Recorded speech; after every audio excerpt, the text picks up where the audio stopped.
তো বন্ধুরা আমরা এখন যাচ্ছি আমাদের উত্তম রায়ের কীর্তন শুনতে। তো ভিডিওটা লাস্ট পর্যন্ত দেখো, ভিডিওটা উত্তম রায়ের কীর্তনটা একটু দেখিয়ে দেবো।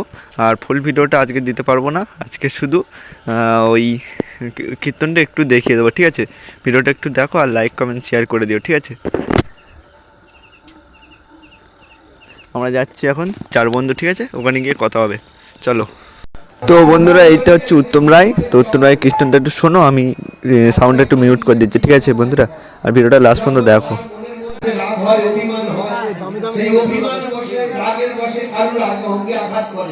কিন্তু অঙ্গে আঘাত করার পরে দেখবেন সে অনুশোচনায় ভেঙে পড়ে, তার হৃদয় ধুয়ে মুছে জল হয়ে গেছে। তাই আজকে নিজের হাতের দিকে লক্ষ্য করে ভাবছি আমি অন্যায় করেছি, আমি গোপীনাথকে মেরে অন্যায় করেছি, পাপ করেছি। যে ভগবান বদনে ব্রজ মা আমার যশোমতী চন্দন দিয়ে সাজাতে ভয় পেত না জানি আমার প্রাণ গোপাল। তো বন্ধুরা বেশি বড় করে ভিডিওটা দিতে পারলাম না, এই ছোট করে একটা ভিডিও দিলাম। তো যারা নতুন লাইক কমেন্ট শেয়ার করে দিও বন্ধুরা।